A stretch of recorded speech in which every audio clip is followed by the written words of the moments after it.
நிறைய பேர் ஜப்பானிய மொழி கத்துட்டு இருப்பீங்க. ஜப்பான்ல ஒரு இன்டர்வியூ வந்து எப்படி ஃபேஸ் பண்றது, ஜப்பானிய இன்டர்வியூன்றது என்ன மாதிரியான ஒரு ப்ராசஸ்ல இருக்கும், அவங்க உங்ககிட்ட என்ன எதிர்பார்ப்பாங்க, நீங்க என்ன சொல்லணும் என்ன சொல்லக்கூடாது அப்படின்றத ரொம்ப சிம்பிளா ஷார்ட்டா இந்த காணொலியில நம்ம பார்க்கலாம். ஸோ முதல்ல ஒரு 10 மணிக்கு உங்களுக்கு வந்து பாத்தீங்கன்னா நேர்காணல் வந்து நீங்க ஆன்லைன்ல அட்டன் பண்றீங்களோ இல்ல ஃபேஸ் டு ஃபேஸ் அட்டன் பண்றீங்களோ ரெண்டுத்துக்குமே பெரிய வித்தியாசம்ன்றது இருக்காது. இப்போ உதாரணத்துக்கு இப்ப நான் நேர்காணல் வந்து ஆன்லைன்ல இருந்ததுன்னா என்ன மாதிரி இருக்கும் அப்படின்றத உங்களுக்கு நான் வந்து சொல்றேன். ஓகேங்களா? இப்போ இனிஷியலா உங்களுக்கு வந்து ஒரு லிங்க் ஒன்று கொடுக்குறாங்க, டீம்ஸ் லிங்க் கொடுக்குறாங்க. உங்களுக்கு 10 மணிக்கு வந்து ஜாயின் பண்ண சொல்றாங்க. 10 மணில இருந்து உங்களுக்கு ஸ்டார்ட் ஆகுது அப்படின்ற பட்சத்தில் நீங்க 9:55க்குலாம் நீங்க அந்த லிங்கை கிளிக் பண்ணி ஜாயின் பண்ணிடுங்க. உங்ககிட்ட அவங்க எதிர்பார்க்கறது டைமிங் பஞ்சுவாலிட்டி. நீங்க இதுல கண்டி ஒரு 10:01க்கு நீங்க ஜாயின் பண்றீங்க, அவங்க அதுக்குள்ள ஜாயின் ஆயிட்டாங்க அப்படின்னா உங்களோட டைமிங் பஞ்சுவாலிட்டியை பத்தி அவங்க ரொம்ப ஒரு பெரிய குறையா பார்த்துருவாங்க. ஸோ அதுவே கிட்டத்தட்ட உங்களை நிராகரிக்கிறதுக்கான ஒரு பெரிய காரணமாகவும் அமைய வாய்ப்பு இருக்கு. ஸோ டைமிங் ரொம்ப ரொம்ப முக்கியம். So first point. ஸோ ரெண்டாவது பாயிண்ட் என்ன அப்படின்னா, உள்ள உங்களுக்கு ஜாயின் பண்ண உடனே கிரீட்டிங் சொல்றது ரொம்ப அவசியமா வச்சுக்கணும். அப்படியே வந்து சும்மா அப்படின்லாம் உட்காந்து இருக்கக்கூடாது. அவங்க உள்ள ஜாயின் பண்ணாங்கன்னா நீங்க ஜப்பானி மொழி கத்துட்டு இருந்தீங்க அப்படின்னா கொன்னிச்சிவா அப்படின்னு சொல்லுங்க, இல்லைன்னா வந்து ஒஹாயோ கோசைமாஸ் காலையில இருந்தா அப்படி சொல்லுங்க. ஸோ அந்த மாதிரி வந்து நம்ம ஒரு இன்டராக்ட் பண்ணணும். ஓகேங்களா? புதுசா ஒருத்தங்களை நீங்க பாக்குறீங்க, அதுல வந்து 2-3 பேர் ஜாயின் பண்ணிருக்காங்க அப்படின்னா அவங்க உங்க பேரை என்னன்னு கேட்டு தெரிஞ்சுக்கணும். யூஸ்வலா வந்து சொல்லிடுவாங்க, அவங்க பேர் என்னன்றதை கேட்டு தெரிஞ்சுக்கணும். ஸோ உங்களுடைய பேரை முழு பேரா நீங்க வந்து சொல்ல கத்துக்கோங்க. முழு பேரை சொல்லுங்க. பட் ஆனா வந்து அவங்களுக்கு அந்த முழு பேரை, நம்மளோட பேரை வந்து அவங்க கத்தக்கனால தான் பேசுவாங்க. அதனால அவங்களால புரிஞ்சிக்க முடியாது சட்டுன்னு. அதனால நான் தான் என்ன சொல்லுவேன்னா, வத்தாஷினோ நமயவா ஷிபாராமா தோ முஷிமாஸ் அப்படின்னு சொல்லுவேன். அதாவது என்னுடைய பெயர் சிவராமன் அப்படின்றது நான் சொல்லுவேன். நீங்க வந்து உங்களுக்கு பிடிச்சிருந்ததுன்னா சிவராமா அப்படின்னு நீங்க கூட கூப்பிடுங்க, எனக்கு ஒன்றும் பிரச்சனை கிடையாது அப்படின்றத முன்னாடியே நான் ப்ரொபோசல் கொடுத்துருவேன். ஸோ அப்போ உங்களுக்கு ஈஸியா இருக்கும் என்ன கூப்பிடுறதுக்கு. புரியுதுங்களா? ஸோ இது வந்து உங்களுடைய அந்த அப்ரோச் முறையை வந்து அவங்க சூப்பரா இருக்கு அப்படின்னு அவங்க நினைப்பாங்க. ஓகேங்களா? ஸோ அடுத்தது, நீங்க இப்போ கிரீட்டிங் சொல்லி முடிச்சிட்டீங்க, உங்க பேரை வந்து சொல்லி முடிச்சிட்டீங்க. யாருன்னா பக்கத்துல இருக்காங்க, யாரா ஃபர்ஸ்ட் டைம் மீட் பண்றீங்க அப்படின்னா அஜிமே மாஷித்தே அப்படின்னு வந்து சொல்லிடுங்க. ஏன்னா ஃபர்ஸ்ட் டைமா ஒருத்தங்களை நம்ம பார்க்கும்போது அஜிமே மாஷித்தே சொல்றதுன்றது ஒரு பேசிக்கான ஒரு விஷயம். இதுவும் வந்து நம்ம சொன்னோம்னா கொஞ்சம் பிளஸ்ஸா இருக்கிறதுக்கான வாய்ப்புகள் இருக்கு. ஸோ அடுத்த ஸ்டெப், அவங்க வந்து பாத்தீங்கன்னா ஓகே நம்ம ஸ்டார்ட் பண்ணலாம் அப்படின்னும் போது அவங்க என்ன சொல்லுவாங்கன்னா ஜிகோ ஷோகாய் ஒனேகாய் ஷிமாஸ் அப்படின்னு சொல்லுவாங்க. ஜிகோ ஷோகாய்னா என்னது? Self introduction. உங்களை பத்தியான செல்ஃப் இன்ட்ரோடக்ஷனை சொல்லுங்க அப்படின்னு வந்து சொல்லுவாங்க. பெரும்பாலும் வந்து நிறைய பேர் என்கிட்ட சொல்றது என்னன்னா, செல்ஃப் இன்ட்ரோடக்ஷனை ரொம்ப ஷார்ட்டா சொல்லுங்க அப்படின்னு வந்து சொல்லுவாங்க. நான் வந்து பாத்தீங்கன்னா பெரும்பாலும் எனக்கு அந்த ஷார்ட்டா சொல்றதெல்லாம் வராது. நான் எலாபரேட்டரா தான் வந்து சொல்லுவேன். அதாவது நான் இந்த ஊர்ல பிறந்தேன், எனக்கு கல்யாணம் இந்த வருஷத்துல ஆச்சு, எனக்கு இத்தனை குழந்தைங்க இருக்காங்க, ஸோ நான் வந்து இந்த வருஷம் வந்து காலேஜ் முடிச்சேன் அப்படின்ற பேசிக்கான ஒரு விஷயங்களை ஃபர்ஸ்ட் சொல்லிடுவேன். அதுக்கு அடுத்து வந்து பாத்தீங்கன்னா நம்மளோட ப்ரொஃபஷனல் கேரியர். இப்போ இந்த ப்ரொஃபஷனல் கேரியர்ன்றதை எதை பேஸ் பண்ணி நீங்க சொல்லணும் அப்படின்னா, ரிரெக் ஷோ அப்படின்னு சொல்லுவாங்க இல்லைங்களா? அதாவது உங்களோட ஒர்க் ஹிஸ்டரியை வந்து நீங்க ஆல்ரெடி சப்மிட் பண்ணிருப்பீங்க. ஸோ அந்த சப்மிட் பண்ணதை அவங்க கையில வச்சு பார்த்துட்டு இருப்பாங்க. யூஸ்வலா ஜப்பானுடைய ஒர்க் ஹிஸ்டரின்றதை சப்மிட் பண்ணும்போது இந்த வருஷத்துல இருந்து இந்த வருஷம் இந்த கம்பெனில வேலை பார்த்தேன், இந்த வருஷத்துல இருந்து இந்த வருஷம் இந்த கம்பெனில வேலை பார்த்தேன், அதாவது இந்த கம்பெனிகளில் நம்ம வேலை பார்த்தோம்ன்றதை வள கொழ அப்படின்னு இழுத்துலாம் இருக்கக்கூடாது. கீ பாயிண்ட்ஸ் என்ன? இப்போ உதாரணத்துக்கு நான் சொல்றேன். நான் வந்து ஃபர்ஸ்ட் பஜாஜ் ஆட்டோஸ்ல வந்து ஒர்க் பண்ணேன். 2006ல நான் பஜாஜ் ஆட்டோஸ்ல ஒர்க் பண்ணேன். நான் ஒர்க் பண்ணது வந்து டிசைன் இன்ஜினியரா ஒர்க் பண்ணேன். நான் இந்த டிசைன் இன்ஜினியரா ஒர்க் பண்ணும்போது என்னுடைய கீ ஆக்டிவிட்டிஸ் என்ன? டிசைன் இன்ஜினியர்ன்றது நாட் ஜஸ்ட் டிசைன் இன்ஜினியர். நான் வந்து ஒரு டிசைன் பண்ணும்போது அந்த டிசைன் பண்ணதை அனாலிசிஸ் பண்ணி பார்க்கறதுக்கு டீம் இருக்காங்க. ஸோ அவங்களோட நான் இன்ட்ராக்ஷன் பண்ணுவேன். ஸோ இந்த அனாலிசிஸ் பண்ணி வர அவுட்புட்டை பேஸ் பண்ணி நான் என்னோட டிசைனை மாடிஃபை பண்ணுவேன். இது மாடிஃபை பண்ணி முடிச்சதுக்கு அப்புறமா திருப்பி நாங்கள் அனாலிசிஸ் பண்ணி அதை பர்ஃபார்மன்ஸ் மீட் ஆயிருக்கா அப்படின்னு நான் செக் பண்ணுவேன். ஸோ இதை முடிச்சதுக்கு அப்புறமா நான் ப்ரோட்டோடைப்பிங் பண்ணுவேன். இந்த ப்ரோட்டோடைப்பிங் பண்ணதுக்கு அப்புறமா அதை நான் அசம்பிள் பண்ணி அந்த இன்ஜினை என்டியூரன்ஸ் டெஸ்ட் பண்ணுவேன். ஸோ இந்த என்டியூரன்ஸ் டெஸ்ட் பண்ணி முடிச்சதுக்கு அப்புறமா மேனுஃபேக்சரிங் ஃபீசிபிலிட்டி அந்த ப்ராடக்ட்டுக்கு எஸ்ஓபிக்கு பண்ண முடியுமா அப்படின்றத செல்ஃப் அனாலிசிஸ் நான் பண்ணுவேன். அதை பண்ணி முடிச்சதுக்கு அப்புறமா அதை வந்து சப்ளையர் கிட்ட கொடுத்து அவங்க கிட்ட டூலிங் வந்து டெவலப் பண்றதுக்காக நான் கொடுப்பேன். ஸோ சப்ளையர் கிட்ட இருந்து நிறைய ஃபீட்பேக்ஸ் வரும். ஸோ அந்த ஃபீட்பேக்ஸை வந்து எனக்கு நிறைய விஷயங்கள் முன்னாடியே இப்போ டூலிங் பத்தியான டிசைன் எனக்கு நல்லா தெரியும். ஸோ நம்ம கிட்ட இருக்க பிளஸ் என்ன அப்படின்றத நம்ம ஃபுல்லா சொல்லிடணும். புரியுதுங்களா? நான் ஒரு டிசைனர் இன்ஜினியரா இருந்தேங்க, நான் வந்து இதை பார்த்தங்க, இந்த கம்பெனில இருந்தேங்க அப்படின்னு சொன்னீங்கன்னா அதுல எந்த ஒரு பயனும் கிடையாது. இதுல நான் டீடைல்டா இந்த மாதிரி நான் சொல்லுவேன். இது வந்து என்னோட வே ஆஃப் அப்ரோச். ஸோ அதனால வந்து பாத்தீங்கன்னா அடுத்தடுத்து அவங்க நம்மளுக்கு கொஸ்டினே கேட்க முடியாத அளவுக்கு இருக்கும். ஸோ நம்ம டீடைலா சொல்லிடுறோம் இல்லைங்களா ஆரம்பத்திலேயே. அப்ப நம்மளுடைய எந்த அளவுக்கு எக்ஸ்பீரியன்ஸ் இருக்குன்றத அவங்க எவால்வேட் பண்ண ஆரம்பிச்சிருவாங்க. ஸோ இதை நான் சொல்லி முடிச்சதுக்கு அப்புறமா ஏன்னா சப்ளையர் கிட்ட இருந்து நெகோசியேஷன் வருது அப்படின்னா நான் வந்து பர்ஃபார்மன்ஸ்ல என்னோட இன்ஜினோ ஏதோ ஒரு ப்ராடக்ட்டை மீட் பண்ண முடியாது அப்படின்ற பட்சத்தில் அவங்க கிட்ட நான் ப்ரொபோசல்ஸ் வந்து நான் கொடுப்பேன். அப்படின்ற மாதிரி நம்ம பாசிட்டிவா நம்ம பொறுத்த வரைக்கும் என்னன்னா, ஒரு ப்ராடக்ட்டை நம்ம டெவலப் பண்றோம், அந்த ப்ராடக்ட் நம்மளுக்கு முக்கியமானது. புரியுதுங்களா? ஸோ அதனுடைய ஃபங்க்ஷன் நம்மளுக்கு முக்கியம், அதோட பர்பஸ் வந்து ரொம்ப முக்கியமான விஷயம். இதுல வந்து நம்ம காம்ப்ரமைஸ் பண்ணிக்காம நம்ம எப்படி சூப்பரா நெகோசியேஷன் பண்றோமோ அது நம்மளோட டேலண்ட், அதுதான் நம்மளோட எக்ஸ்பீரியன்ஸ். ஸோ நீங்க ஒரு எக்ஸ்பீரியன்ஸ் ஆளா இருக்கிறீங்க, நீங்க போயிட்டு இந்த மாதிரி ஒரு இன்டர்வியூல இருக்கும்போது இந்த மாதிரி நீங்க சொன்னீங்கன்னா இதெல்லாம் உங்களுக்கு ஒரு ஆடட் பிளஸ். ஓகேங்களா? ஸோ இந்த கம்பெனியில முடிச்சுட்டு நான் இன்னொரு கம்பெனி நான் மாறினேன் அப்படின்னு சொல்லும் போது என்ன பண்ணணும்னா, ஒரு கம்பெனில இருந்து இன்னொரு கம்பெனி மாறும்போது இந்த நாட்டுல என்ன காரணத்துக்காக மாறின அப்படின்றத ஃபர்ஸ்ட் கொஸ்டினா வந்துடும் உங்களுக்கு. இது ரொம்ப ரொம்ப முக்கியமான ஒரு சென்சிட்டிவான ஒரு விஷயங்க. ஏன்னா நீங்க ஒரு கம்பெனில இருந்து இன்னொரு கம்பெனி மாறும்போது என்ன காரணம் அப்படின்றதுக்கு ஒரு லாஜிக்கலான ஒரு எக்ஸ்பிளனேஷன் இருக்கணும். இப்ப நான் என்ன சொன்னேன்னா, நான் மகாராஷ்டிரால வேலை பார்த்திருந்தேன், திருப்பி தமிழ்நாட்டுக்கு வந்துட்டேன். அது காரணம் என்னன்னா, மகாராஷ்டிரால மொழி பிரச்சனை எனக்கு இருக்கு, என்னோட ஃபேமிலியால அங்க சர்வே பண்ண முடியல அப்படின்னு ஒரு பாசிட்டிவான ஒரு விஷயமா நான் சொல்லிட்டேன். சேலரிக்காக இங்க அதிக சேலரி கொடுத்தாங்க அதனால நான் வந்தேன் அப்படின்ற மாதிரி சொன்னீங்கன்னா, காசை பத்தி நீங்க எடுத்தீங்கன்னா அதோட வந்து உங்களோட சாப்டர் முடிஞ்சு போச்சு அப்படின்னு வச்சுக்கலாம். ஏன்னா அவங்க இதுலயே வந்து உங்களை ஃபில்டர் பண்ணிடுவாங்க. இவன் காசுக்காக பாக்குறான் அப்படின்ற ஒரு தாட் ப்ராசஸ் வந்துடும். இந்த நாட்டை பொறுத்த வரைக்கும் அவங்க என்ன எதிர்பார்ப்பாங்கன்னா, இப்போ உதாரணத்துக்கு இப்போ இதை நான் முடிச்சிடறேன். ஃபர்ஸ்ட் இப்போ ஒரு கம்பெனில இருந்து இன்னொரு கம்பெனி மாறும்போது என்ன ரீசன் அப்படின்றத நான் சொல்லிட்டேன். ஓகேங்களா? இதோட வந்து முடிஞ்சு போச்சு. இப்போ அவங்க கேட்பாங்க, என் கம்பெனிக்கு நீங்க வரணும்னு நினைக்கிறீங்களே, எது உங்களுக்கு பிடிச்சிருக்கு, எதனால வரணும்னு நினைக்கிறீங்க அப்படின்னு கேட்பாங்க. இதுக்கு நம்ம பெரும்பாலும் என்ன சொல்லணும்னா, இப்போ நம்ம இப்போ நீங்க இப்போ உதாரணத்துக்கு எடுத்துக்கலாம். இப்போ என் கம்பெனில எனக்கு ஒரு பிரச்சனை இருக்குது, ஸோ என்னால் வந்து இங்கே சர்வே பண்ண முடியல, எனக்கு நான் ஒர்க் பண்ணிட்டு இருக்கிற கரண்ட் ப்ராடக்ட் எனக்கு பிடிக்கல அப்படின்ற காரணத்தினால வெளியில வரேன் அப்படின்றதெல்லாம் சொல்லிடவே கூடாது. இல்லைங்க, என் கம்பெனில நான் இப்போ வேலை பார்த்துட்டு இருக்கிற கம்பெனில எனக்கு சம்பளம் ரொம்ப கம்மியா இருக்குது, என்னால் வந்து இங்கே சர்வே பண்ண முடியல, உங்க கம்பெனில வந்தீங்கன்னா கொஞ்சம் அதிகமா இருக்கும், சேலரி ஹைக் இருக்கும் அப்படின்றத இந்த மாதிரியான காசு சம்பந்தமான விஷயங்களை சொல்லவே கூடாது. ஓகேங்களா? இதை வந்து டீசென்ட்டா வந்து சொல்லலாம். எப்படி வந்து சொல்லலாம் அப்படின்னு வந்து பாத்தீங்கன்னா, இப்போ ஏதோ ஒரு ப்ராடக்ட் இருக்கு, இப்போ அந்த கம்பெனி வந்து ஒரு ரிமோட் ப்ராடக்ட் வந்து மேனுஃபேக்சர் பண்றாங்க.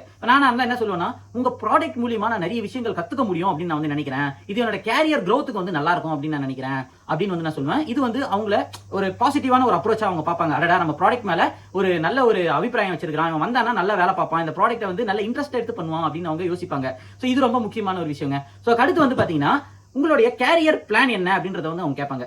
அதாவது இப்போ வந்து நீங்க ஒரு டிசைனரா உள்ள வரீங்க, அப்போ அதுக்கு அடுத்தது உங்களுடைய 3 இயர்ஸ் கோல் என்ன, 6 இயர்ஸ் கோல் என்ன, 9 இயர்ஸ் கோல் என்ன அப்படின்னு கேட்பாங்க. ஸோ இதுக்கு வந்து நம்ம முன்னாடியே வந்து ப்ரிப்பேர்டா இருக்கணும். இல்லங்க, இப்போ வந்து நான் டிசைனரா இருக்கேன், நான் இப்போ உங்க கம்பெனில வந்து இந்த ரிமோட்டோட டிசைன் எல்லாம் கத்துக்க போறேன், இதுல நான் கொஞ்சம் நல்லா டெவலப் ஆயிட்டேன் அப்படின்னா, இதுக்கு மேல வந்து நான் இந்த ப்ராடக்ட்டோட ஒரு ப்ராடக்ட் லீட் இன்ஜினியராவோ இல்ல இந்த ப்ராடக்ட்டுக்கு ஒரு எக்ஸ்பர்ட்டாவோ போகணும்னு ஆசைப்படுறேன், ஸோ அடுத்து வந்து பாத்தீங்கன்னா ஒரு இன்ஜினியரிங் மேனேஜரா போக ஆசைப்படுறேன் அப்படின்ற மாதிரியான உதாரணத்துக்கு நான் சொல்றேன். ஸோ இந்த கேரியர் பிளான் நீங்க ஒரு கம்பெனிக்குள்ள போறீங்க அப்படின்னா, நீங்க என்னென்ன மாதிரி இருக்கணும்னு நினைக்கிறீங்க அப்படின்றத அவங்க முன்னாடியே கேட்பாங்க. நம்ம வெல் ப்ரிப்பேர்டா இருக்கிறோமா இல்லையா அப்படின்றத அவங்க தெரிஞ்சுக்கணும் அப்படின்றதுக்காக. அடுத்து அவங்க கேட்கிற கேள்வி என்னவா இருக்கும்னா, நீங்க வந்து பல கம்பெனில வேலை பார்த்திருக்கீங்க. இப்போ உதாரணத்துக்கு நான் வந்து ஒரு 2-3 மேனுஃபேக்சரிங் பிளான்ட் வந்து எனக்கு இருக்குங்க. இந்த ப்ராடக்ட்டை நான் டெவலப் பண்றேன், ஒரு மேனுஃபேக்சரிங் பிளான்ட்டுக்கும் இந்த ப்ராடக்ட்டை நான் வந்து கொடுத்து அவங்க கிட்ட ப்ரொடக்ஷன் பண்ண சொல்றேன். ஸோ இதுல வந்து பாத்தீங்கன்னா டிசைன்ஸ் கொடுப்போம், டிராயிங்ஸ் கொடுப்போம். இப்போ வந்து நிறைய பேசுவோம். நம்ம அப்படி பேசும்போது யார் கூட நீங்க பேசும்போது உங்களுக்கு ரொம்ப ஃப்ரீயா இருக்கு டெவலப்மெண்ட் ப்ராசஸ், யார் கூட எந்த கண்ட்ரியோட நீங்க நிறைய பிரச்சனைகளை ஃபேஸ் பண்ணீங்க அப்படின்னு வந்து இந்த மாதிரி எல்லாம் கேட்பாங்க ஆக்சுவலா. ஸோ அது வந்து பாத்தீங்கன்னா நம்ம என்ன சொல்லலாம், இப்போ நான் சைனாவோட நிறைய ஒர்க் பண்ணியிருந்தாங்க, அவங்க வந்து சூப்பரா ஒர்க் பண்ணாங்க, அவங்க கூட வந்து ரொம்ப ஸ்மூத்தா இருந்தது எங்களுக்கு அப்படின்னு வந்து சொல்லியிருந்தேன். ஸோ மெக்சிகோ கூட ஒர்க் பண்ணாங்க, அவங்க கூட அந்த அளவுக்கு ஸ்மூத்தாவே இல்லை, ஏன்னா அவங்களோட ஷெட்யூல் எல்லாம் கரெக்டாக மெயின்டைன் பண்ண மாட்டாங்க அப்படின்னு வந்து சொன்னேன். இதெல்லாம் எதுக்கு அவங்க உங்ககிட்ட எதிர்பார்க்கறாங்க அப்படின்னு வந்து பாத்தீங்கன்னா, உங்களோட எக்ஸ்பர்டைஸ் எந்த அளவுக்கு இருக்கு, நீங்க வந்து உண்மையிலேயே சைனாவோட ஒர்க் பண்ணிருக்கீங்களா, மெக்சிகோட, ஏன்னா அவங்களுக்கு தெரியும், ஏன்னா அவங்க வந்து பாத்தீங்கன்னா சைனாவோட ஒர்க் பண்ணிருப்பாங்க, அவங்க மேனுஃபேக்சரிங் பிளான் சைனாலயும் இருக்கும், மெக்சிகோலயும் இருக்கும். ஸோ அதனால உங்களோட எக்ஸ்பர்டைஸை அவங்க தெரிஞ்சுக்கணும், எவாலுவேட் பண்ணணும் அப்படின்றதுக்காக கேட்கிற கேள்வி இது. ஸோ அடுத்து ரொம்ப முக்கியமான ஒரு கேள்வி என்னன்னா, நீங்க ஒரு ப்ராடக்ட்டை டெவலப் பண்றீங்க, அந்த ப்ராடக்ட்ல நீங்க என்னென்னலாம் பிரச்சனையை வந்து ஃபேஸ் பண்ணிருக்கீங்க, அந்த பிரச்சனையிலிருந்து எப்படி நீங்க வெளிவந்தீங்க, இது வந்து டிபிக்கலா எல்லாருமே கேட்கிற ஒரு கேள்வி. ஏன்னா நீங்க வந்து ஒரு எக்ஸ்பீரியன்ஸ் ஒரு 2 to 3 இயர்ஸ் எக்ஸ்பீரியன்ஸோட போய் சேர்றீங்க அப்படின்ற பட்சத்துல கண்டிப்பா உங்களோட டிசைன்ல இருக்கீங்க அப்படின்னா, இல்ல உங்களோட எந்த ப்ராடக்ட் ஆனாலும் இருக்கட்டும், அதுல கூட நிறைய பிரச்சனைகளை நீங்க வந்து ஃபேஸ் பண்ணியிருப்பீங்க. அப்ப அந்த பிரச்சனைக்கு நீங்க ஒரு சொல்யூஷன் கண்டுபிடிச்சிருப்பீங்க, அந்த ப்ராடக்ட்டை வந்து சேஃபா அந்த டைமுக்குள்ள நீங்க லான்ச் பண்ணியிருந்திருக்கலாம். சோ இந்த பிரச்சனையை வந்து க்ளோஸ் பண்ணியிருப்பீங்க. சோ அப்படி இருக்கிற பட்சத்துல நீங்க அந்த அனுபவத்தை என்ன அப்படின்றதுக்கு முன்னாடியே ப்ரிப்பேர்டா இருக்கணும். ஏன்னா இந்த மாதிரி ஒரு கேள்வி உங்ககிட்ட திடீர்னு உங்ககிட்ட கேட்கும்போது நீங்க ஒரு ப்ரிப்பேர்டா இல்ல அப்படின்னா நீங்க அங்க சொதப்ப ஆரம்பிப்பீங்க.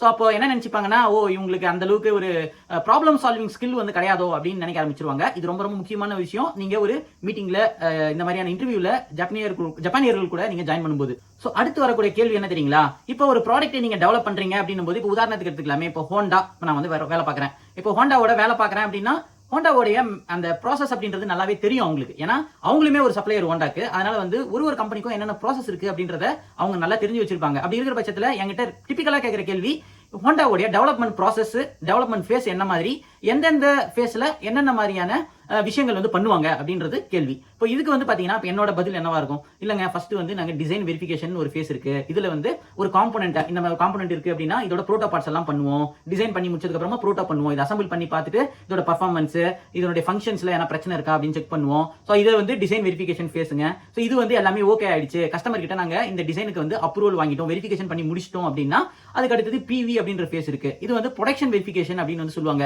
அதாவது இது ப்ரோட்டோல பண்ணி பார்த்ததை இப்போ வந்து நம்ம ஹோங்கத்தா அப்படின்வாங்க. இது வந்து ப்ரொடக்ஷன் டூலிங் பண்ணி பார்த்து அதுல எந்த பிரச்சனையும் இல்லை அப்படின்றது ஓகே ஆனதுக்கு அப்புறமா இதை வந்து என்ன பண்ணுவோம்னா, இந்த ரிப்போர்ட் எல்லாம் ப்ரொடக்ஷன் ரிப்போர்ட் எல்லாம் டெஸ்டிங் ரிப்போர்ட் இருக்கும், நிறைய இன்ஸ்பெக்ஷன் ரிசல்ட்ஸ் அது இதுன்னு இருக்கு, அதெல்லாம் பண்ணி முடிச்சதுக்கு அப்புறமா இதுங்க அப்ரூவல் வந்து கஸ்டமர் கிட்ட வாங்குவோம். இது வாங்கினதுக்கு அப்புறமா நாங்க SOP சேஃப் லான்ச் வந்து நாங்க பண்ணுவோங்க அப்படின்ற மாதிரியான விஷயங்கள் எல்லாம் வந்து கண்டிப்பா நம்ம சொல்ல வேண்டியது இருக்கும். அதாவது என்ன சொல்ல வரேன்னா, ஒரு கம்பெனில நீங்க வேலை பார்த்திருக்கீங்க, ஒரு ஏன்ற ஒரு கம்பெனில இருந்து வேலை பார்த்திருக்கீங்க அப்படின்னா அந்த கம்பெனில என்னென்ன ப்ராசஸ் இருந்தது, அவங்க எப்படி வந்து ஒரு ப்ராடக்ட்டை வந்து டிசைன் அண்ட் டெவலப்மெண்ட் பண்ணி எந்தெந்த ஃபேஸ்ல எப்படி லான்ச் பண்றாங்க அப்படின்ற விஷயங்களை நீங்க தெளிவா சொல்ல வேண்டிய ஒரு கட்டாயம் உங்களுக்கு ஏற்படும். இந்த இன்டர்வியூ எடுக்கிறவர் பெரும்பாலும் அவர் கேட்கக்கூடிய கேள்விகள் எல்லாம் கேட்டு முடிச்சிட்டாருன்னா உங்ககிட்ட ஒரு கேட்பாரு, உங்ககிட்ட என்ன கேள்வி இருந்தா சொல்லுங்க அப்படின்னு வந்து கேட்பாரு.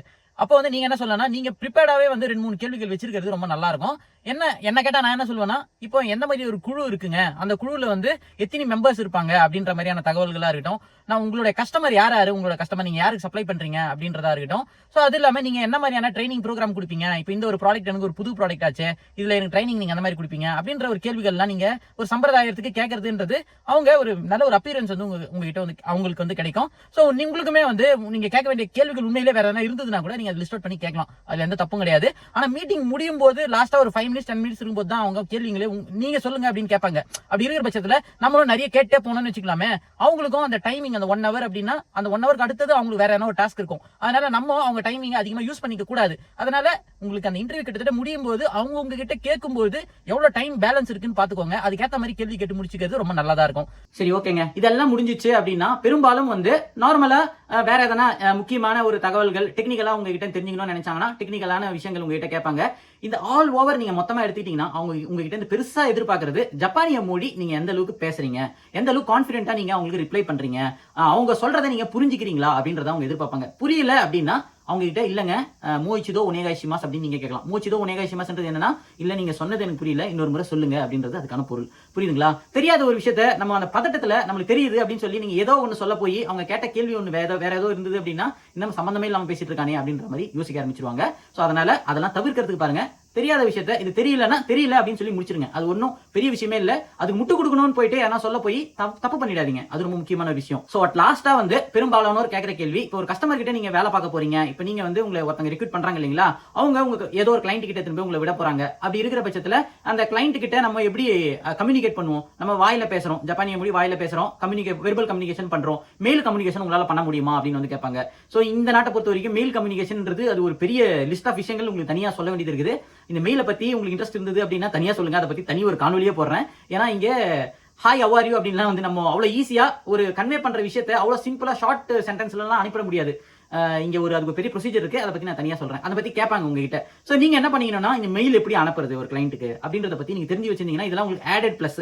ஓகேங்களா? சோ அடுத்து என்ன ஒரு விஷயம் வந்து பாத்தீங்கன்னா, உங்களுக்கு எழுத தெரியுமா அப்படின்னு கேட்பாங்க. எழுத தெரியலன்னு சொல்லிடுங்க, இது ஒரு பெரிய விஷயமே கிடையாது. இப்பெல்லாம் எழுதணும்ன்ற அவசியமே கிடையாது. ஆக்சுவலா இப்போ மீட்டிங் மினிட்ஸ் எடுக்க தெரியுமா அப்படின்னு கேட்பாங்க. மீட்டிங் மினிட்ஸ் வந்து உங்களுக்கு தெரியல அப்படின்னா, ஏன்னா ஜப்பானிய மொழி ரொம்ப காம்ப்ளிகேட்டட். சோ இது வந்து புதுசா நீங்க ஒரு 2 வருஷம் 3 வருஷம் படிச்சுட்டு இப்பதான் நீங்க ஒரு வேலைக்குள்ள போறீங்கன்னா தெரியாத விஷயத்தை தெரியலன்னு சொல்லிடுங்க. அது ஒரு பிரச்சனையே கிடையாது. அதை அவங்க வந்து ஹேண்டில் பண்ணிப்பாங்க. சரிங்க, இந்த ஒரு காணொலி மூலியமா ஜப்பான்ல ஒரு நேர்காணல் இன்டர்வியூன்றது எப்படி இருக்கும், நம்ம எந்த விஷயத்த சொல்லணும் எந்த விஷயத்த சொல்லக்கூடாது அப்படின்றதுக்கான ஒரு புரிதல் வந்து ஓரளவுக்கு உங்களுக்கு வந்திருக்கும்னு நினைக்கிறேன். இன்னும் வேற எதனா கேள்விகள் உங்ககிட்ட இருக்கு அப்படின்னு நீங்க நினைச்சீங்கன்னா கருத்துரை பகுதியில் உங்களோட கருத்துக்களை பதிவிடுங்க. அதுக்கு நான் வந்து ரெஸ்பான்ஸ் பண்றேன். அடுத்த ஒரு காணொலியில பார்க்கலாம். அடுத்த காணொலி உங்களை சந்திக்கும் வரை உங்களிடமிருந்து விடைபெறுவது உங்கள் ஜப்பான் தமிழ் ப்ரோஸ்.